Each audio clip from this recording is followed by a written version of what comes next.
Every step that we take brings us closer to understanding our place in the universe, in life, and eventually in death. How you choose to spend your time among the living is entirely up to you. But amongst us, there are those that want to take steps that push the boundaries between this world and the next, whether it's as a death walker like investigator Nick Groff, or entering a town that is facing a supernatural dilemma like Butte, Montana, in the upcoming series Ghosts of Devil's Perch. These people heed the call and walk headlong into what most spend their lives trying to escape and stay hidden from: the dead. Tonight, we walk among the dead with Nick Groff and go from Shepherdstown to Morgan City to Butte, Montana with me, Dave Schrader, and the mad scientist of the paranormal, K.D. Stafford, on a journey into the strange and supernatural. Next, right here on the best in paranormal podcasting, this is the Paranormal 60 with Dave Schrader. I'm not gonna stand here and listen to this baloney. He won't float. He doesn't stand for baloney.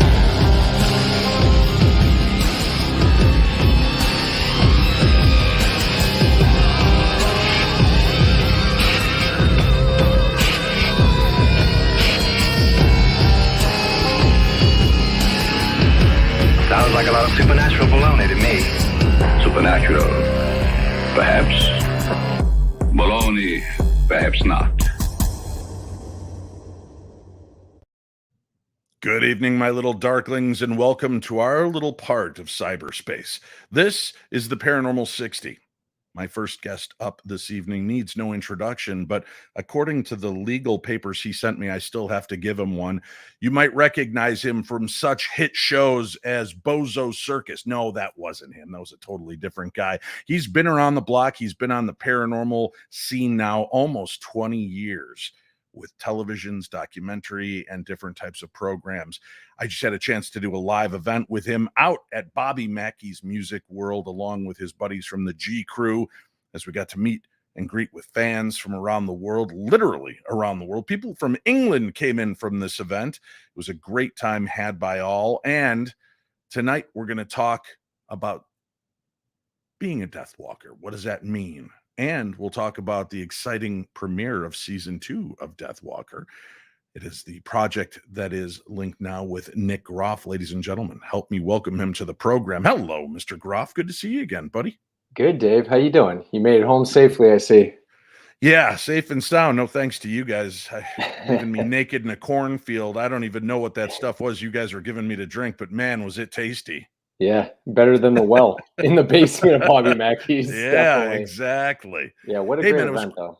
Yeah, totally fun to go out and hang out with you guys and get a chance to just be in a fun, friendly environment where we're in one of the most haunted places.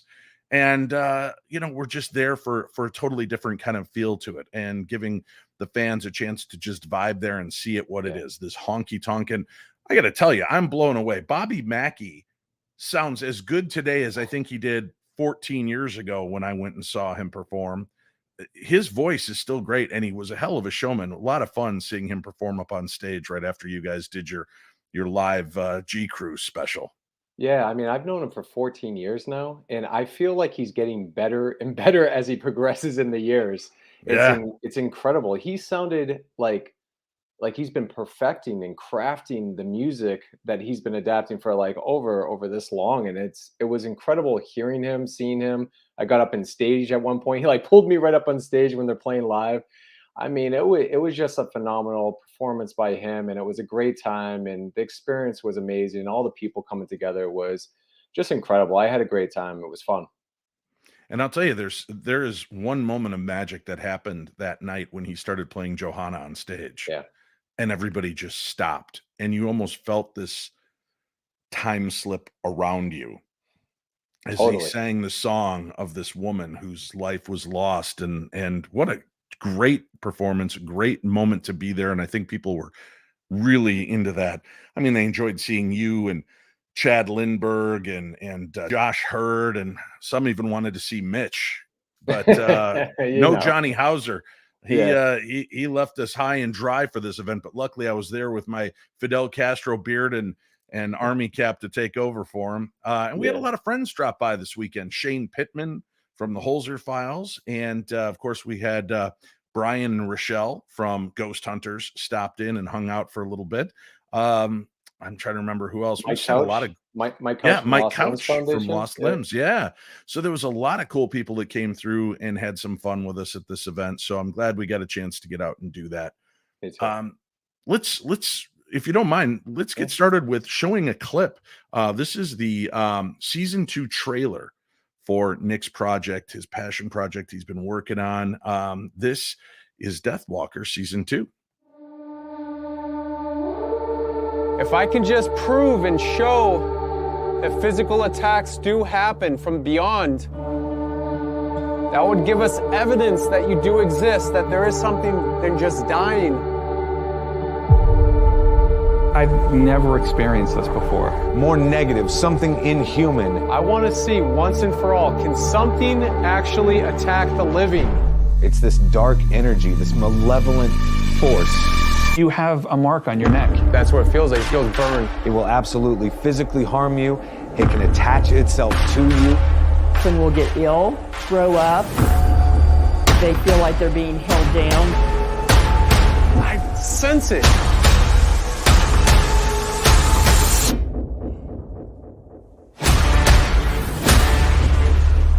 If something in here can physically harm the living,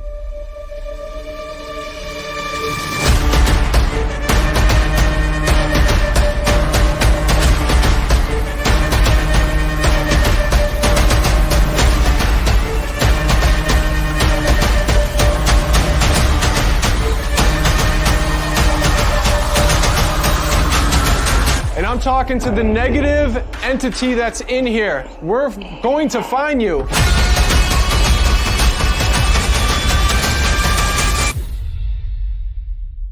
Feels like it's burning. It's burning right in the middle. Is that you cutting my back?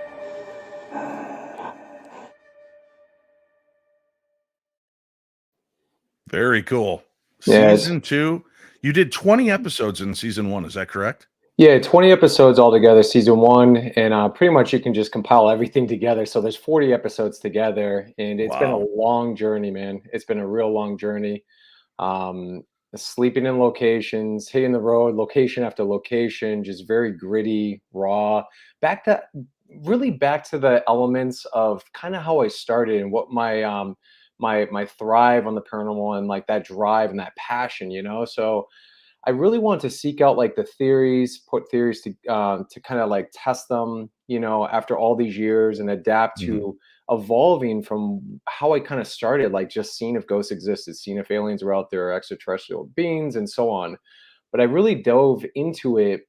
And as we're progressing into each episode throughout all 40 episodes, it just gets crazier and crazier is what I'm finding, because we're up in the technology, we're working with different people, we're bringing in different experiments, we're using new technology with low light capabilities with cameras that we're adapting now and stuff like that. So, I mean, I'm blown away by some of the evidence we've captured in all my years I've been doing this. Like, I've never seen something so clear, so defined, where I'm actually, you know, kind of dumbfounded by some of this evidence we're capturing.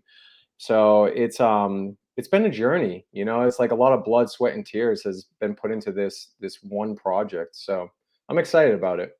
Well, as you can see from the comments I'm popping up, a lot of people are excited about it. Catherine said that was intense. Aaron Higgins has a good question. What platform is this on? How can people around the world tune in and check this out for themselves? Yep. So I've been working really, really hard to position it properly. I'm working on an American deal right now, so I shall have an announcement very soon. The premiere is this Saturday, August 20th, at the Riveria Theater in North Tonawanda, New York, and we're premiering it to a live audience. I'm super excited because this theater in general is haunted, and it's very historic in the heart of North Tonawanda. It has a lot of history in the whole area. So it's going to be an experience there. I tested the screen a couple days ago, last week, and it just sounds phenomenal. They have a new system in there, and this whole orchestra and everything that's there, it's going to be incredible. So I can't wait to meet everybody this Saturday. If you're interested, there's live tickets. There's some seats left. There's an after party. I mean, it's going to be off the hook. So it's a big event. The news is covering it. The channel, one of the stations just covered it recently in the news and the press. But we have that going on this Saturday. So very soon, once I can officially announce with what network where to watch in America, all 40 episodes, I will be making that announcement. Right now, you can watch it in the United Kingdom. It's out there in the United Kingdom on the Really channel. So if you get the Really channel out there in the UK, you can watch it. The 20 eps, there's 20 eps more coming, so get ready. So the new season will be coming out there on Discovery Plus in the United Kingdom, and also on the Really channel in the United Kingdom, and however they kind of space it out like that. With that network, it's different for every country. So we're doing it totally different. I just really want to be in the position of making sure, people can see it and see it right, and everyone can kind of view it in different countries. So it's a big process. It's a big step. So I'm excited. So I'll have more announcements coming up really soon. So We have people asking, can we cheat VPNs to watch it? Yes, go of course. for it We if you want. always suggest doing illegal things to obtain these shows at any cost. Yeah. No, if you can, do us all a favor. Wait till it's in your area, then watch it. So that way it counts towards the ratings and you get another 20 episodes from Nick Groff. Nick, Yeah. you're not being hampered this time, really kind of by working in the normal TV environment of having production and networks. You are filming this raw and ready and on the fly. You're the one editing, you're the one putting this together. So there is no interference. Is Right. that freeing, or is it a little scary to have that and not have like the net below you to say, hey, I'm sorry that sucked. That was the network's choice. Or, I mean, that's what I always said when we were doing Holzer Files. I'd be like, why did they do that? I'm like, I'm not the production company. I didn't hear that music under the EVP when I was there. They just put it in the episode. So you could put the blame elsewhere, but now it's all on you, buddy. Is that intimidating? No, I'm very confident. I mean, I come from a rooted foundation of when I first made my first documentary, looking for Ghost Adventures. I came from that root. I mean, I did everything from season one. I mean, I was editing season one. I was shooting it. I was on camera, off camera, carrying the footage around. I was capturing all the footage. I was doing it myself.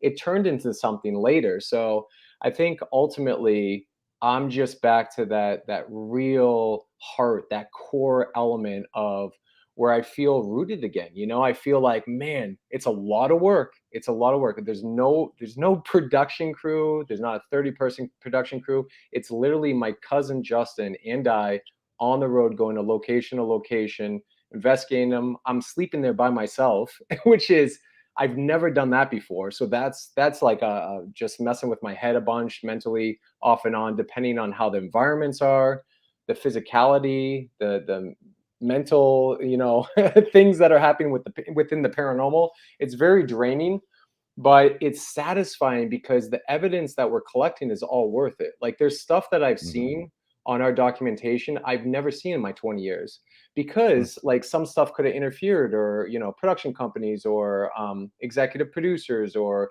so on down the line. There's literally like 8 people at a network that's going to view your stuff and say, I like that, or I don't like that, or why did he say that? I'm basically putting in all the good moments condensed down to the 44 minutes. So it's an hour ep. It feels satisfying, and I can sit back and say, man, that was hard work, but you know what, it was well worth it. And it will live on forever. It's going to be out there for the rest of my life, even when I'm gone. And I think that's the best part, is we're kind of exploring this world for the unknown, right? We're all in this search.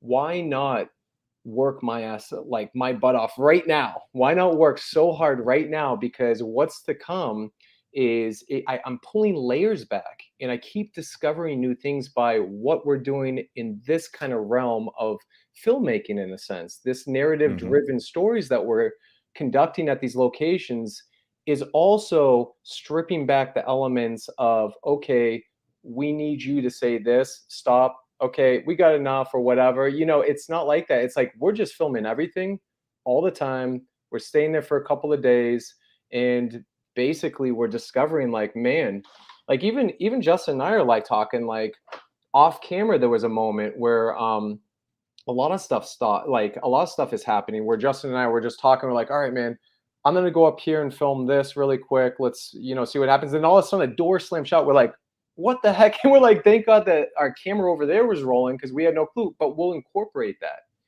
Typically people overlook that stuff within production or within TV shows that are commissioned projects because they're so focused on the story and the scare factor and whatever.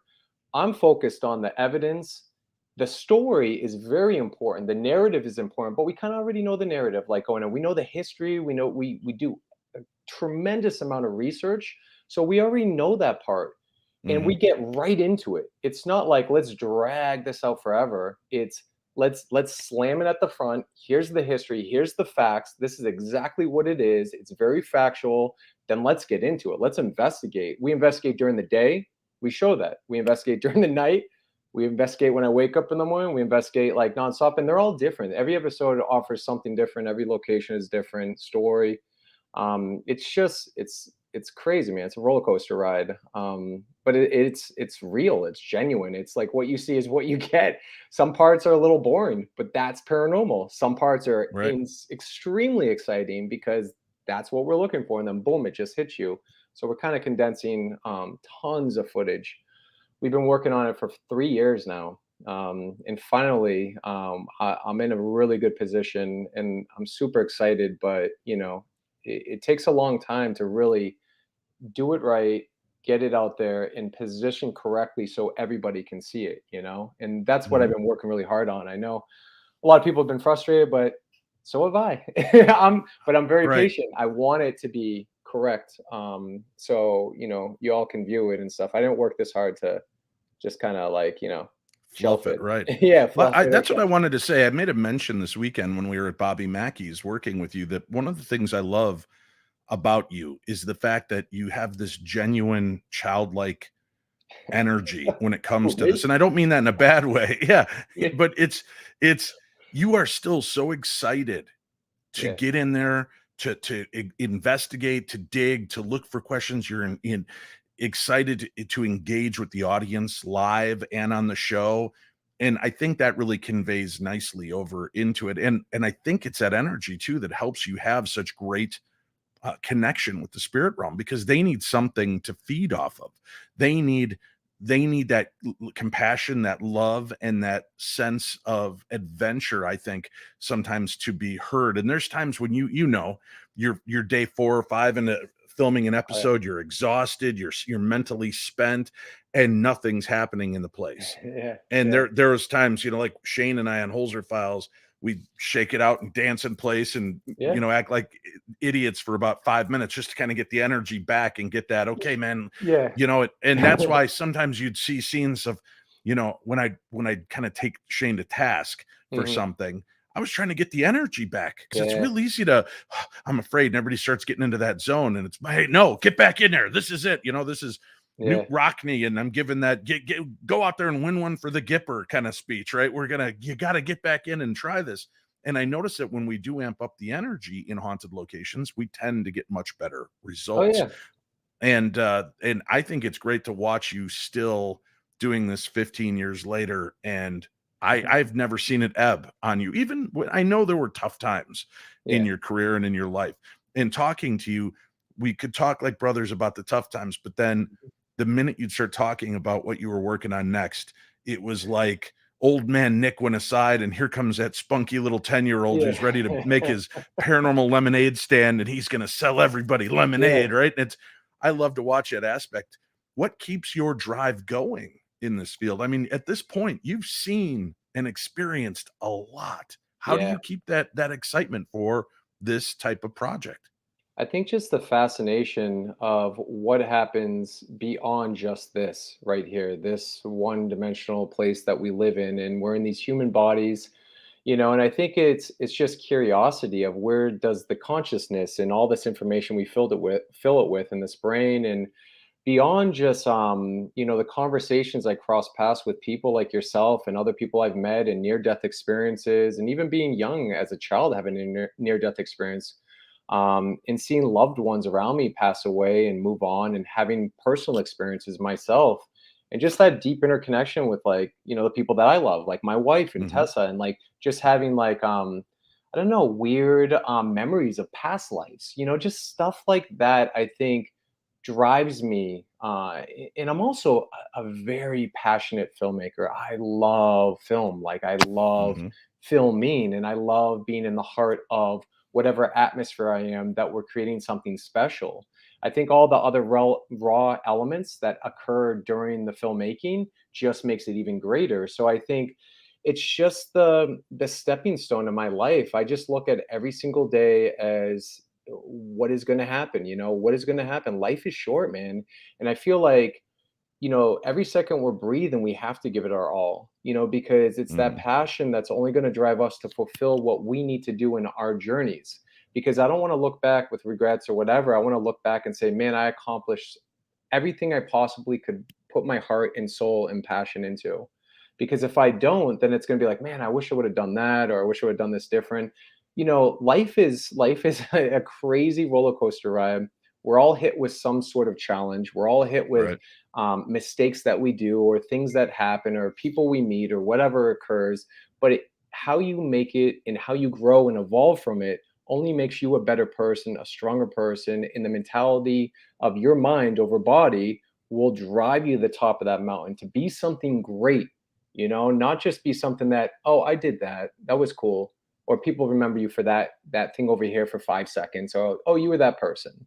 But I don't know you from anything. I want to be something that it revolutionizes like the paranormal world in a sense, not to be like, this is what it is, like all Right. scientific, No. I'm like that guy. Like I just want to do something that's great, that's memorable, where people can look back and say, man, that right there was epic. That I remember that sticks with me. That was something that was it changed my life to look at things differently, and I think Mhm. all I'm trying to do is create conversations within not just the paranormal, supernatural, and across the whole board of UFO and encrypted and so on. I think it's encompassing life in general, and just questioning what else is beyond this universe, these stars, this realm, this body.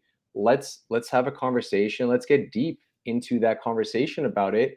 And let's all like communicate that with one another and try to learn from each other so we can evolve. That's how I learn. I mean, I'm not sitting around reading books Right. all day. I want to learn from you guys. I want to experience it. That's Like, not true, you folks. know, I've watched him go through the entire Dr. Seuss collection in an afternoon. well, Hey, I have Nick, done let's that. let's go. I know we've got a clip that you sent us, and time is Yeah. is flying on us here. We only have a few minutes left together. Season 2 premieres. You're doing a special theater viewing of this Saturday. We have a link for that in today's program guide. So if you guys want to go and you're going to be in that area, link up. There's different ticket prices, different things you can do. There's going to be an after party. It's going to be amazing. So if you want to sign up for it, sign up for it. But in this series, you have this new series, you have a lot of new things take place. You capture some really amazing evidence. And I like this piece that you sent us because it's, we're not going to give it away. I don't want people to see the actual piece of Yeah. evidence because I want them to check it out when we get in. But you do have an expert who goes in and breaks down Yeah. the Two. information. So, Two yeah, maybe you experts. can kind of set this up for us a little bit before I show the clip. Yeah, so we were in this location called the Western Block in Lockport, New York. Very historical. Hundreds of people died here from fires. It was crazy history, but I won't get into all that right now. There's not enough time. Hmm. But when you watch the new episode that we filmed at, we're still. I just went back recently with the news report team, and now we're even digging a little bit deeper because what I believe we captured possibly isn't just a ghost. It could be an interdimensional being, and that's kind of where I'm theorizing. I'm kind of drifting into that category because if you see what is captured, it's absolutely amazing. The best footage I've ever seen in my life because it's so clear in 4K. We can zoom in, we can analyze it. It's right there in the frame.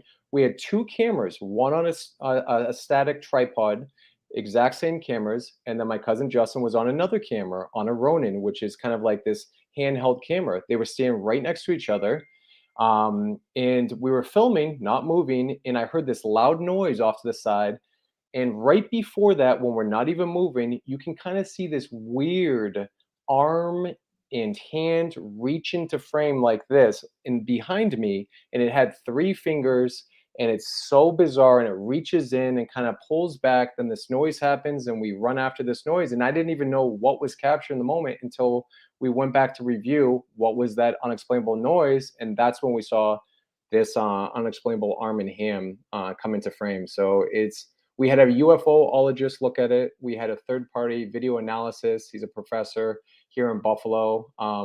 Actually analyze it. As I said, here you And go. that's right. Here's That's the raw the clip footage. we've got here. So there's a moment of silence at the beginning that lasts about 5 seconds, folks. Hold on, the sound will then kick in. But this is a professor, video guy that knows what he's looking at and breaking this down.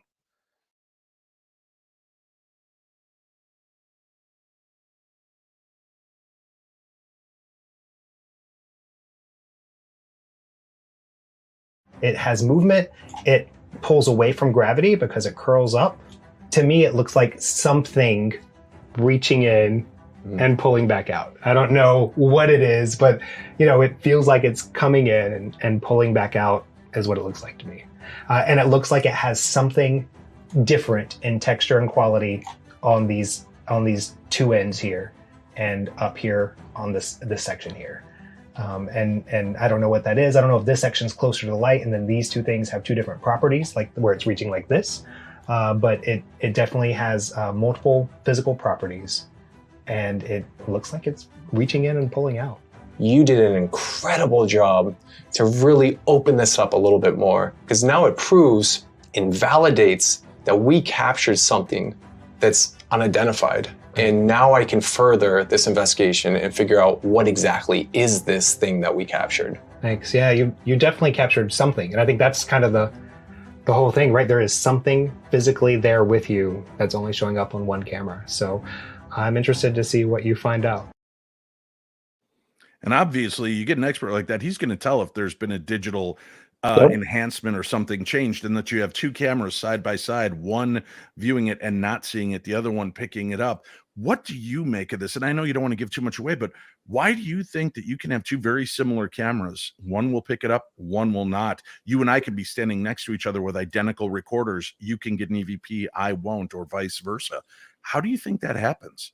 I don't know. We started analyzing it. I mean, even my cousin and I, we started looking into the cameras, what was going on, the time of day, the atmosphere. We started looking into all that. We're actually going further and researching into astrology. We're looking beyond that. We're going to be bringing in a whole team now of scientific professors, everything to analyze it and go back for more episodes to come in the future. And we're already talking about, because it was so groundbreaking, but it validated everything that the owner has happened there too. The owner of the location was telling me everything that happened.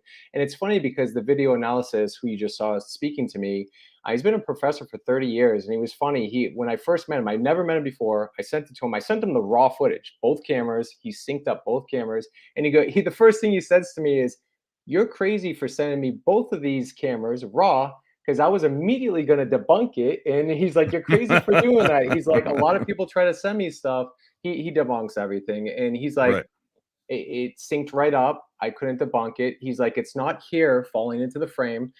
Number one, I was on camera. I have the only hair. Justin is bald. He has no hair." And he was away from the camera. It was only 2 of us. So it's not here. It's not particles. It's not orbs. We discovered there's a shadow on the wall, the beam behind it too. So we get all into it. And he discovered, by analyzing, zooming all in with the spectrums that he was using in different green spectrums and so on, there's heat signatures on the 3 fingers, which made it really weird. So then I started thinking, is this an interdimensional being? Is this not just a spirit, a ghost that we typically would wrap our head around and say, oh, it had to be Joe, whoever, that passed away here in the fire because there was a fire that took place there and killed a lot of people. So it's almost like, it's strange. It's almost like a cloaking capability or something like that. I started drifting. My head started going into UFOologists, and that's why I bring in a UFOologist to analyze the footage too. And I bring in somebody like that. It gets really deep. The episode totally takes a left turn and goes a lot more than just ghosts and spirits. We go a little bit further. So What came to mind too, as you were talking about the fire that came there and Mhm. took lives. Um, I had a friend that was part of a horrible fire, and in the fire, his fingers fused. And Yeah, when you're shown that was that the fused hand of the burn victim that you might have been witnessing as well. There's a lot to right. unpack in that. And season 2, Death Walker, and Nick is excited. He will be making announcements very soon. And he said he'll come back on the show and tell us all the good news when it's ready to go and available here in America. Again, for people over on the other side of the pond, how can they watch it? Where can they check it out? Yeah, so if you're in the United Kingdom, Really Channel, or you can go to on Discovery Plus. All the episodes are up there right now on Discovery Plus to stream in the United Kingdom. On Mhm. America, 40 episodes are coming to America. Stay tuned. I'll have announcements. And I look forward to seeing everybody this Saturday at the Riveria Theater in North Tonawanda. Get your tickets now. It's a packed theater, and I'll be signing, taking pictures. We have a huge Death Walker billboard that you can take pictures in front of. Cool. So it's exciting, man. It's been a long journey, but I'm really excited to see it all come to light and have everyone experience it and watch it. Well, let me, before I say goodbye to you, because in a moment I'm going to be joined by my new partner in crime, Katie Stafford, from the new Yeah, series Ghost of Devil's Perch. This is exciting because I get to walk in the shadow of Hans Holzer for the Holzer Files. What a lot of people may not realize is this is now the 4th season of the series you began. You did season yeah, 1 and 2 of Ghosts of Shepherdstown. yeah. Season 3 brought in Ben Hansen and Sarah Lemos, Jeremy Leonard, and Katie Stafford as the new crew as they went to Louisiana to investigate claims. The new series is out. I'm just curious for you. I mean, we've had the chance to walk the same path of going to multiple places all over.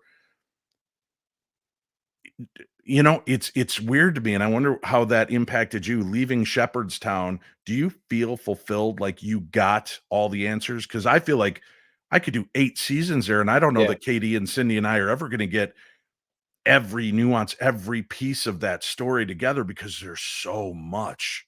Yeah, I think you never feel fulfilled looking for the unknown. And I think what excited me when I was first asked to be a part of that crew Mhm. is the police. The police being involved in Shepherdstown really intrigued me to say, I will do this. Because typically I won't jump on production crews, or I like to do my own thing to stay away from all Mhm. that stuff. And it excited me because the police and the sheriff and everybody was involved, and the mayor. So I got to meet the mayor of Shepherdstown and all that stuff when I did it way back when. That's a long time ago. And I just feel like, it's almost like you never fulfill what you're actually searching for. I climbed through a ton of caves. I looked for all sorts of weird stuff, so many crazy stories. And I think it was just exciting running around, the whole entire town at nighttime, during the day, kind of telling and replaying the stories, talking to eyewitness accounts, and then just really getting gritty into the investigations. And it was exciting to jump in the cop car, go on a police call with them saying, I can't figure out what's going on here. Do you know? And then, like, police asking me what if I know what's going on here. I'm like, let me try to figure it out." And I think, we actually debunked a lot of stuff too, which was really cool. So I think a lot of things sometimes that people think is paranormal, you start to realize, no, this is what actually is occurring, and we could have actually help people too at the same time. So it was exciting, man. It was exciting for the time that I was allowed to do that, and I really Mhm. enjoyed running around the cops and stuff. And I used to Yeah, it's joke with them crazy all the how time. we could go to a location for 5 days to film a location, right? And if you Yeah, get 3 seconds of cool stuff in that 5 days, it's great to show on TV. right. But that's like the Stanley or the Queen Mary or Eastern State Penitentiary or Waverly Hills, right? We gotta work hard and long hours just to get the interaction that you see, which boils down to very little. To go into a town like Butte, Montana, KD, when we like landed, got our stuff put into the rooms, we're setting up the headquarters when the first call came in, and it was literally our first day. We thought they were joking with us. We're like, what? And Yeah, they're like, yeah, Sheriff Lester's on the horn. So we got on the call and we were off and flying. And it was total indoctrination by fire just to like launch into something like this. And then there was no breathing points, man. This was weird, right? You get one case yeah. after another, and there's so much history to towns like this. I'm glad that we're able to take towns like Mhm. Shepherdstown and Morgan City that maybe even Butte may not have ever pinged anybody's radar before, But Right. now you start to realize there's something there, and every place has a story to tell. Oh yeah. Yep. Yep. All the paranormal, the ghosts, everything starts with a story. It starts with the history. I Mhm. mean, Civil War, the blood that was shed on the actually grounds of America, and just all the tragedy that occurred. And a lot of these locations are built on top of it, where people have Mhm. lived for decades, and just things kind of spark up, kick up, and like the unexplainable happens. And sometimes, like the ordinary person, needs help, like, or the police can't figure it out. So it was an interesting concept. Yeah. It was a cool thing to be a part of, and I really enjoyed running around with the cops and stuff and trying to figure out what these paranormal happenings were. So, and I love Shepherdstown. It's a beautiful town Yeah. and a lot of history. So rich in history. I mean, Well, hopefully we do you proud with this new iteration, and I hope you'll check it out as well with Ghosts of Devil's Perch. Nick, thanks for stopping in. We do have a link up for your premiere this weekend, so people can find out where they can meet you, watch the premiere live with you in a haunted theater. This is going to be awesome. But again, always great catching up with you. Thanks for coming in. you too, man. Good luck. I'll Thank be you. checking it out. All right. Take All care. right. Thanks. So check it out. And for those of you in the UK, keep your eyes peeled. You might be seeing season 2 very, very soon of Death Walker. We're going to take a quick break. We've got a few things to play out here. And when we come back, I'll be joined by the mad scientist of the paranormal, Katie Stafford, my new investigative partner, as we launch into the ghosts, not the guests. We were the guests. They're the ghosts, but we were all at the Devil's Perch. Stay tuned. You'll find out more about that when we return.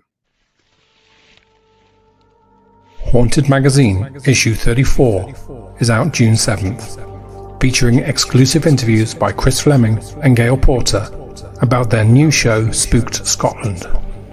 Richard Estep investigates the Sally House. Sam Baltrusis shares a personal story about Salem. Kate Ray explores the gnomes of Wollerton Hall. The origins of Dracula by Neil Story. And there's much, much more. Order in print from the Haunted Magazine website, or visit WH Smith in the UK, Barnes & Noble in the US, and outlets in Canada, Australia, and New Zealand. Also available in app stores. And remember, don't be normal, be paranormal.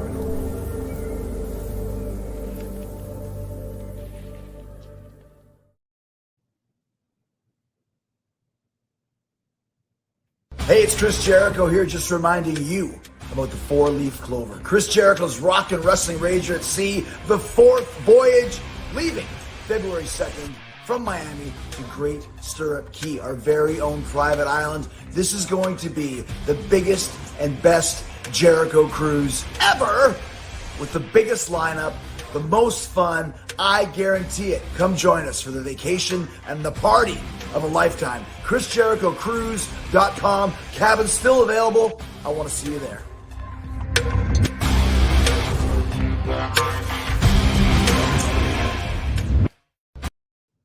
That is going to be an amazing event, the 4-leaf clover. It is the Rock and Wrestling Rager, the number 4 cruise ship excursion we're going to be doing. I'm the paranormal contingent on board, so you can come see the Paranormal 60 live, and we're working diligently right now. We may even have the news crew on board with us, so you might get a chance to meet the Colonel himself, Martin Valles, Chachi, Eric Folsom, and of course the paranormal detective himself, Greg Lawson. So go get your tickets now. Join us, ChrisJerichoCruise.com. It is a fun time, lots of music, lots of wrestling, and some scary moments out in the middle of the Bermuda Triangle. If you have the guts, come on out, spend a little time with us. You will be thankful that you did. We've always had great times every time we go out there. And speaking of great times, check that out. That's right. You can join Dave Schrader, Cindy Kaza, and Katie Stafford in this new paranormal series, Ghosts of Devil's Perch, begins airing on Travel Channel and Discovery Plus. That is this coming Sunday, and joining us right now, the mad scientist of the paranormal, and you recognize him from the Ghosts of Morgan City. He is the lone rollover into the new series with us, Katie Stafford. Welcome back, Katie. It's good to be here, Dave. It's good to be here. Good to have you. Yeah. This is cool, man. This was a neat opportunity for us to get out and challenge and do something different. You and I, we've been to many different places all around the world, all around the United States. Was this the first time you've ever just been kind of locked in one area for a long period of time? Well, yeah. I mean, outside of, our home turf, obviously, I think every paranormal investigators kind of got their own little area around them that they are used to exploring thoroughly for a long period of time. But it's weird to go to a completely different state and just get so entrenched in the history and the activity going on in just that specific place. It's really cool. Well, for people that might have missed, as I said with Nick, this is the 4th series in this run. The first series and second series was Ghosts of Shepherdstown 1 and 2 with Nick Groff and Elizabeth Saint. Series 3 was Ben Hansen and Sarah Lemos, Jeremy Leonard, the Cajun demonologist, and Katie Stafford popped in for what I think 4 or 5 of the episodes to put together equipment. Mm-hmm. Yeah. Do some cool stuff. So if you are not familiar with the story, let's let them take a look at the trailer and kind of get a flavor for what they can expect this season.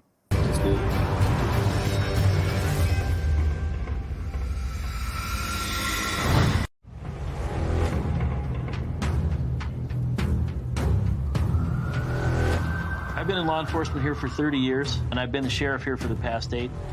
We've been getting a lot of strange calls that I can't explain. They're calling us because there's something out there that scared them. 4-0 entering residence right now. Do I believe in ghosts? I wouldn't say that I do. Residence is clear. But I think you have to look at these things when people you trust and you know are telling you they're afraid. I've lived here for 50 of the 55 years of my life. Growing up, I knew this place was haunted. Butte has a history of mining, and that's what built this community. Wild West atmosphere, and with all the corruption and wealth that was here, there was a lot of tragedy. These days, we're working to get Butte into the future. Revitalizing our downtown and our uptown districts is the main focus for us here. But every time we put a shovel in the ground, something unsettling happens. My department's getting overwhelmed with calls we just can't explain. The mayor and I are going to do everything we can to keep our city safe and our citizens safe. If that involves inviting paranormal experts to come here and spend some time in our community, I'm 100% with them. Something big is happening. It's brewing underneath their city. There's a monster that lives in the tunnels. Can you talk to me through this flashlight? What would cause it to jump to 95.8? Look at it. That glass just shattered. It is a spiritual awakening, and it is mad. What the hell? Our job now is to figure out how we can stop this before things get really bad for the town of Butte. Are you trying to hurt anybody else out here? What the dude? I feel like I got stabbed in the gut. We need an ambulance. I'm actually worried that we just made it worse.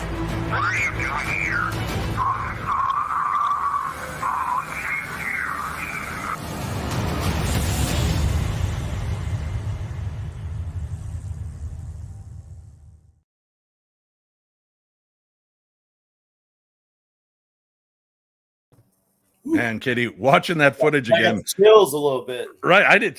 Look at that. My hair's standing up. What little I have left on my body is all bouncy.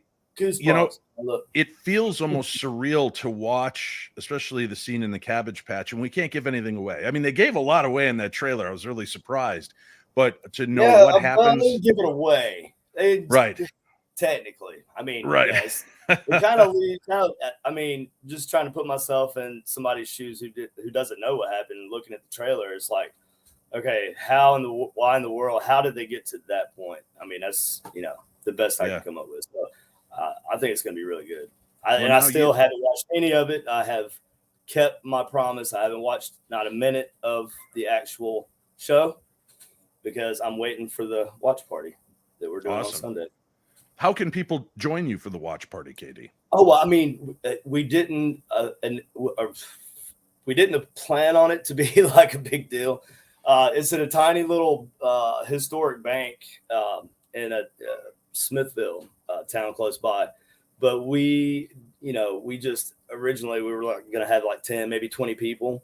And I think we went over that already. But, I do want to do more. So there may be more coming up in the future, like during this season.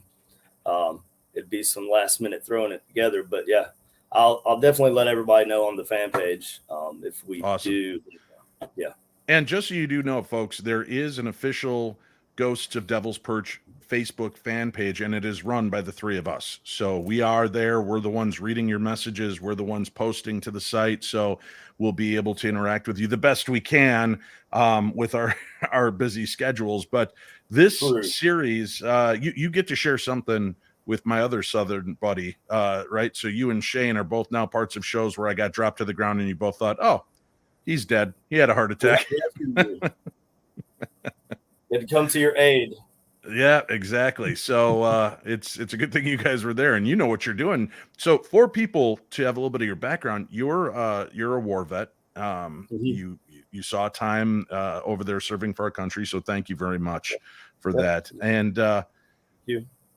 did being over there, and I asked this and I'll explain why, did that open some interest more into the paranormal for you than prior to your involvement in the military? I think so.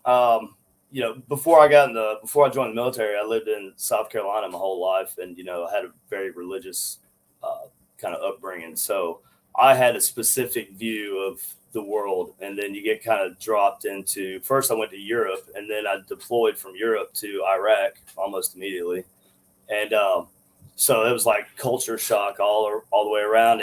But not only that, you get to see that like your view of the world is just so narrow until you see more stuff. And, you see other things and it makes you question a lot of, makes you have a lot of philosophical questions, and then you do see things that happen to people. And it's on my end, I would say it's more like miracles, than necessarily ghost like paranormal activity for me and my experience downrange. But, it definitely made me more open-minded to everything that could be going on around me. In the military, they say, complacence kills, right? So you're supposed to be aware of your surroundings. Situational awareness is what we call it. And that's kind of the thing with ghost hunting, isn't it? Yeah. You've got a lot of the viewers here popping up thanking you for your service as Hey, well. everybody. Yep. The reason I ask is, over the years of doing paranormal radio and podcasting, a lot of veterans have reached out to me. They don't want to go public with their stories, but a lot of them have talked to me about kind of having spiritual awakenings when they were over in Iraq or Afghanistan. There were quite a few that told me cases of encountering the black-eyed kids, some that encountered these angelic beings over there, things that they could not understand.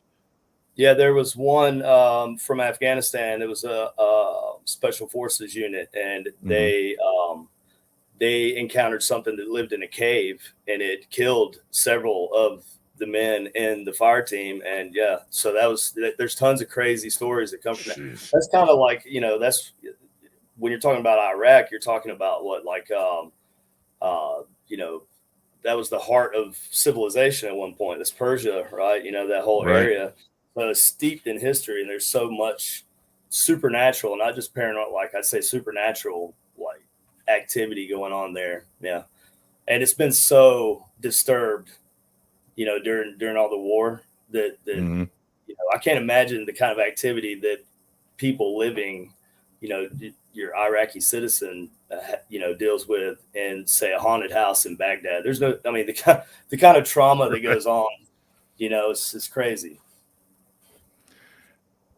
Now, obviously, you build equipment. Do you consider yourself sensitive? Like, not Cindy mediumistic, full mediumistic, but do you feel like that being around death, being around the things that you've seen and done, do you feel that opened up a spirituality in you?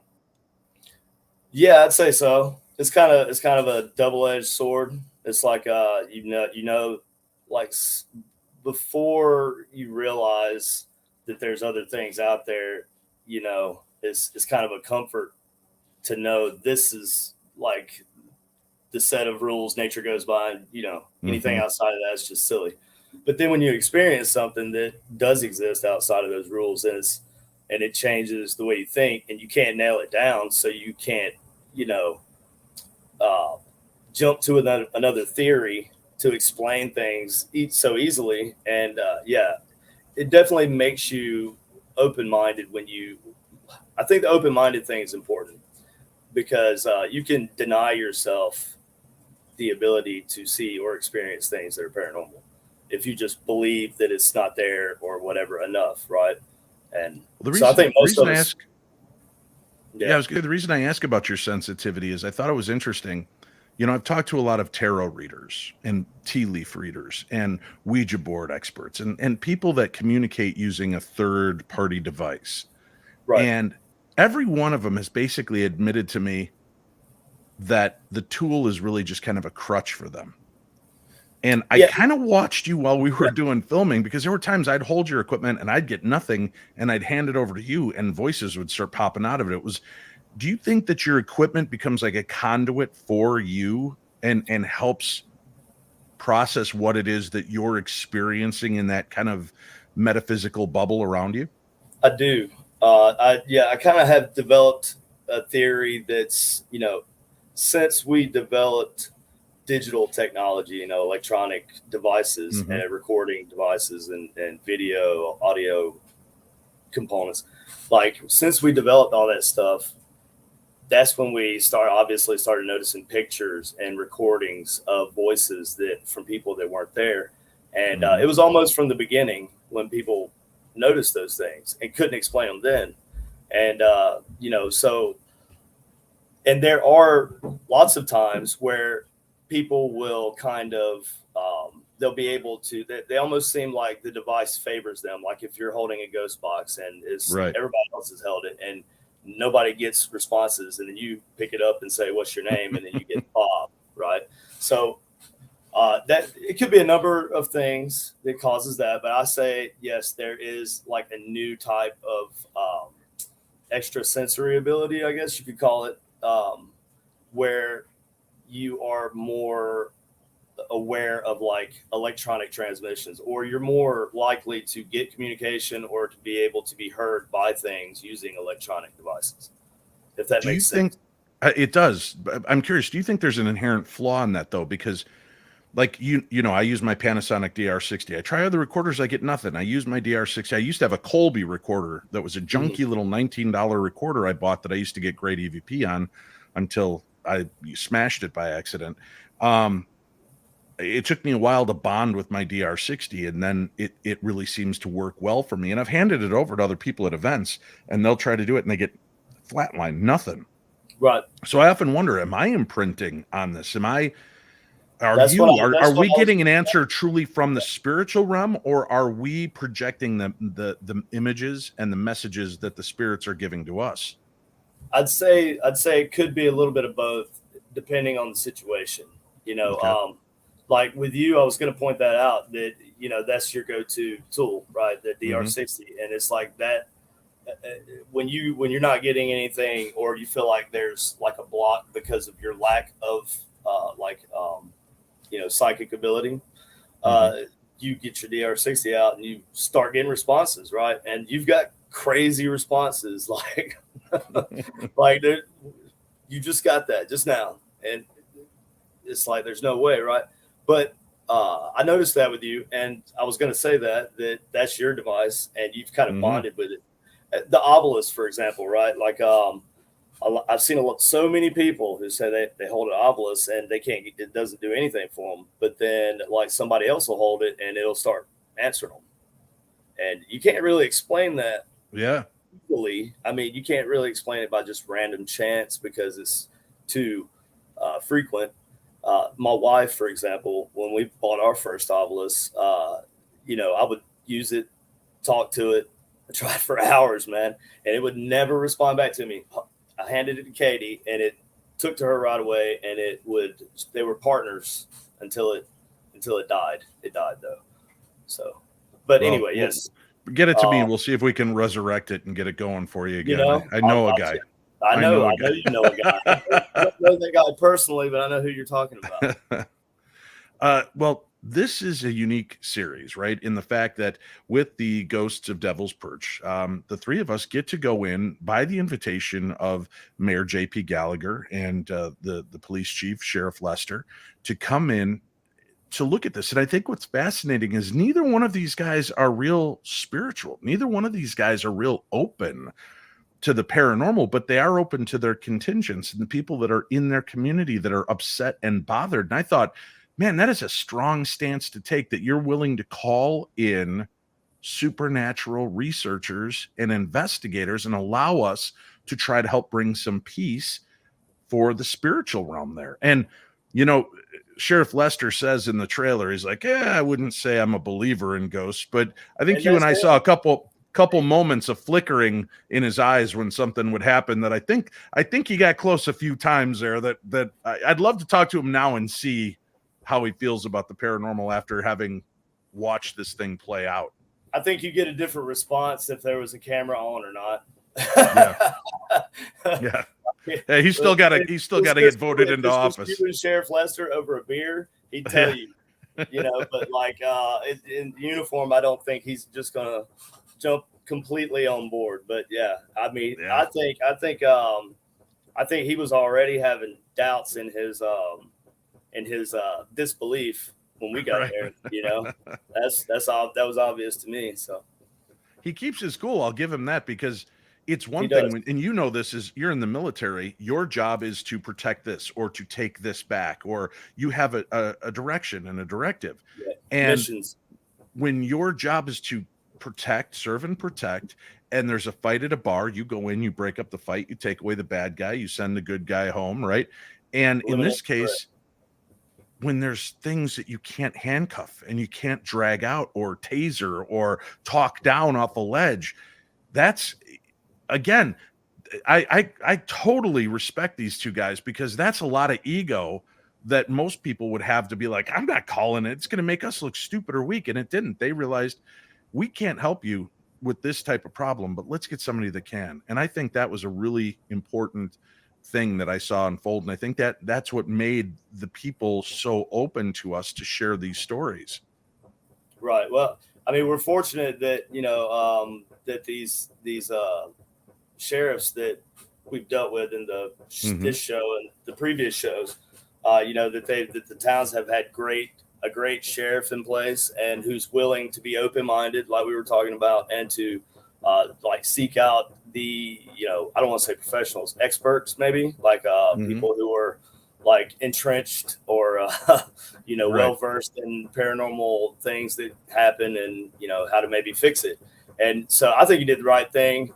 Yeah, a lot of kind of more manly men, cops, who don't want to look that the wrong way, right? They don't want to be taken like they're light, or they you know, like they're afraid of something, or I think that might be a problem also. You know, how do you project that image of protect and serve when you can't see the threat? You don't even know what the threat is, and it's right there in front of you, but you appear to be helpless. So, I mean, I think it was a smart move, because personally, if I had something happen paranormal in my house and thought it was something real, like somebody breaking in or something, called the police, and they come out there and they're just dumbfounded because nothing is the way it should be for a break-in, then, you know, they don't know what to do. It's like that line in the headline in the newspapers, police baffled. You know, that never looks good on them, right? Right, exactly. Right. Yeah. I got to remind people, I will be out at Gettysburg Battle Bash this weekend, August 19th through the 21st. Join us. We're going to do a meet and greet. Shane Pittman and I are going to be out there from the Holzer Files. There's a whole slew of paranormal people that are going to be on hand. We're going to be hanging out in Gettysburg. We want you guys to come on out. You can get information at darknessevents.com. So yes, I'm still on the bill. I'll be out there all weekend. I'm excited. I get to meet another sister. So my family just keeps getting bigger, KD, and I get to hang out with two of my sisters. So it'll be awesome. I'm right there with you, man. My family is expanding too. So very cool. Well, let's I know we don't have much time together here, but you were on Morgan City. You moved over to do the show with us in Butte at the Devil's Perch. And for people that are curious, kind of the legend is these miners were working and digging and going down, and they went so far down that the devil had to sit above them to look where they were going, because that's how much they were doing and how far they were digging. Plus, there was a lot of debauchery and greed and prostitution and a lot of things that took place. This town is built on blood, sweat, and tears of its people. How does Morgan City line up against Butte in your book? I mean, haunting wise. I think it's okay. So with the time that I got to spend in Morgan City when I wasn't like working on projects for the show back home, my time there, the hauntings that I took part. Well, the first episode was like kind of scary. I don't want to say scary because I don't get scared, but but it was a little bit. He doesn't, folks. I was there. He doesn't get scared. It takes a little bit, but the first episode for me was probably the spookiest, but the most powerful episode of Morgan City was the soldier episode, the Civil War soldier. And I think it was episode 5, I think. And so I'd say that was more of a powerful connection. My experiences there were more like connections with the spirits that we encountered. When we did Butte and Devil's Perch, it was completely different. I had a different role, right? Morgan City, I'd just show up for the investigation, like, hey, I brought some stuff to use, and we'd use it, and then I'd go back to the lab. And but this time the lab was in the basement of the headquarters. So there was no going home. So I was actually part of everything. And I will say that it was a much more powerful experience for me this time because of my level of involvement. I was just so much more involved. But the type of hauntings were way different. In my opinion, you had a lot of like conflict and stuff, like different types of conflict for so many different reasons, more than just tragedy and stuff. You had some things that were tragic that happened in Morgan City, and but in Butte it was always like a really like a enraged lover or something like that. Somebody's just really angry. So a lot of the hauntings, some of the people may have considered them to be demonic. They may have appeared to be demonic. And, I don't like to jump to that, but right. So for me, it was much more in your face kind of. And I feel Nick on the crawling around in caves and tunnels thing. Right. Yeah. This season. Well, you built a lot of the equipment you built all of the equipment aside from like the DR60 and I think one other tool that I might have carried along with me. What's the inspiration? You go in, you hear what's going on. It was weird because I could see you. It's like Beautiful Mind, Russell Crowe. All of a sudden I could just see all these, equations popping up around your head as they were talking. And then they'd go to you and, well, what are we going to do? And you're like, I have an idea. And then you'd already started on something and would go to the piece and finish building it.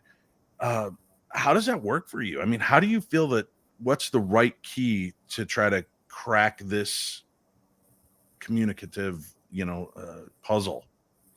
Well, one of the biggest parts of a haunting is like the location itself, right? So it's the way everything. It's the walls, it's the what the walls are made of, what the foundation's made of, how deep is the basement, is it on bedrock? There's so many things that kind of come together for a haunting location, and so I like to look at all the factors that are at play and the experiences people have had, and I like to design my experiments based on the activity and the location and any kind of like geographical oddities there might be. Like, is it close to like a substation, like a power substation or something like that? Is it like a substation crossing or something? Is it close to railroad tracks, which is I find to be a very popular one, or not necessarily popular, but common. So there's always something location related involved in a haunting, right? And a lot of times you can use that as a trigger to, trigger activity and get some kind of communication started, or, you can use that to amplify what's already going on. Mm-hmm. And so, for inspiration for my equipment, I've always looked towards like Bill Chappell. Obviously, he's like, the number one for me. And I think looking at his equipment and the way he interprets data from environmentals and stuff, that really took me in the beginning. And because I was doing the ghost helmet research, we used the ghost helmet in Morgan City. We didn't, I don't know. Anyway, we used it in Morgan City. And I'm just going to. We used a lot of experiments on the show. And we have to be careful. Yeah. So go ahead. I mean, I don't want to say I didn't use something that, anyway. Right. But the helmet was kind of, the ghost helmet was based on the God helmet. And that was Michael Persinger. And he kind of coined the idea of EMF fluctuations having something to do with paranormal or spiritual activity, right? Mm-hmm. And after that, it took off as EMF fluctuations, meaning there is paranormal activity there. And Bill Chappell kind of took that whole concept and, came up with a way to interpret those readings into language. And I thought that was genius. And so I've, always been impressed and inspired by his work. But yeah, for the location, that's very important. Lasers are important, and light is also a part of those. But we had a lot of auditory. Yeah, right. We had a lot of auditory communication and people, I think, I got to hear and see some of the coolest direct voice phenomena, meaning from the equipment that we were getting. Mm-hmm. This was a powerful series. I think you said it right when you said this was very powerful because there's a lot going on, and you think you're kind of settling one wound and then realize something is hemorrhaging elsewhere. And right. You just open a can of worms and there's like 10 other questions now. Yeah, exactly. I know, like your spirit box, it's the ink box, you call it. Yep. And you've got some of this equipment, and I know people are going to be going crazy. I've got a link for you on today's program guide. Can they see a lot of your equipment up on your site, and can they order it? Oh yeah. Yeah. Okay. I don't have like a formal ordering process. You just kind of message us on our page, and we'll talk to you directly, me and my wife. Mm-hmm. And if you do want to order something, you can go to supernaturalinc.com and supernaturalinc.paranormal.com. That's why we have the link below, folks. It's easier to follow. You're thinking, Dave. You're the thinker. Yeah, I'm a thinker. So you could just go there. You can see pretty much everything I've done since 2016. So yeah, everything I've done is on there. Everything that I have to offer as far as equipment wise. Like I try to put all the different shows that my equipment's on. There's lots of different shows. I think Portals to Hell, they definitely have a lot of my stuff. Ghost Brothers, they're super cool. I got to work with them several times. And that Dalen used the helmet. So that was interesting. If you haven't seen that, you can check out Ghost Brothers Lights Out, I think, and you'll get to see that. That's the last episode, I believe. But I sell ghost boxes and stuff. I put all my wares, and that's what I do. Well, cool. And I know people are going to be interested in it. KD, thanks a lot for joining us. As the season progresses, I plan on doing some live episodes on Tuesday nights, I believe, Tuesday or Wednesday nights. So for those of you that are just fans of the Paranormal 60 and only want that and don't want continual talk about this program, you're going to want to mix and skip over the special episodes. But because it is the show that we're associated with, I'm going to do a behind the scenes episode every week, either Tuesday or Wednesday nights, where we will have a special guest, maybe KD Stafford, maybe Cindy Kaza, maybe Mayor JP Gallagher, maybe Sheriff Lester. But I can guarantee you at some point, historian Chris Fisk is going to join me on this program, and we're going to talk and have some fun. So I hope people will tune in for that. And I know you're going to come back, and hopefully at some point during this, we can get the whole team on here and just kind of have maybe at the end of the series and just all talk about our fondest memories of the deal and show some of those clips that accrued during the season. Would you be willing to come back and do that? Cool. Yeah, definitely. Well, you know that. I know there's a big episode. There's a couple that were deeply impactful to me, and I believe it was episode 3 or 4. We did an experiment that profoundly hit me emotionally, and I'm going to want to have you back on to talk about what we did and how that happened. So we'll get you back in a couple of weeks here to visit with us. But Katie, already right here, Dave. I know exactly what you're talking about. Yeah, it's going to be a powerful deal. Again, folks, join us. You can see me, Cindy Kaza, Katie Stafford. This brand new paranormal series, Ghosts of Devil's Perch, will be airing on Travel Channel and Discovery Plus. They're both going to be dropping on August 21st, this Sunday. There'll be 8 episodes. You can follow us along until the middle of Ghostober. And we will be doing live shows on Tuesdays or Wednesdays every week after the episode airs to talk about what you saw and give you a little tease for what you can expect in the next episode. Katie, stay safe out there, and we will look forward to talking to you again soon, buddy. Till we meet again. Thank you. And hopefully it's soon. Hopefully we'll get a chance to get back out there and work. And I know Butte probably would like to have us back. And maybe there's other towns out there that are waiting for us as well. You know, high strangeness surrounds us on a daily basis, from strange things in the skies to creatures moving around us, and the belief that the dead are always there just beside us. However you choose to take your journey, by watching along to your favorite shows, listening and watching your favorite paranormal podcasts, or jumping headfirst into the void and investigating the claims for yourself, remember, nothing can ever truly prepare you for what you might find. And once you see, the things around you will never be the same again. I'd like to thank my guests for coming on and spending some time with us here tonight. It was a pleasure speaking with Nick Groff again. Join him at his special premiere in New York this Saturday, August 20th, for season 2 of Death Walker premiere. The link and all the information about that is on today's program guide. And thank you to Katie Stafford. Check out his website and follow up on his adventures along with me and medium Cindy Kaza as we begin our new adventure with Ghosts of Devil's Perch, beginning this Sunday, August 21st, on both Travel Channel and Discovery Plus. And if you're going to be in Gettysburg this weekend, come by and see me, see Shane Pittman. We're going to have a great time. I'll be spending the night in Gettysburg on Sunday the 21st. Maybe we can all find a place to meet up and watch the show together. So let me know if you're going to be out that way. Thank you all for visiting the Paranormal 60 and allowing me along on your journey. And may the darkness be just a little more light with the information that we share here. Make sure to like this video and the podcast. Subscribe, tell everybody you know about it. And for our new podcast listeners, welcome, my little darklings. This is your new home for the best in paranormal entertainment.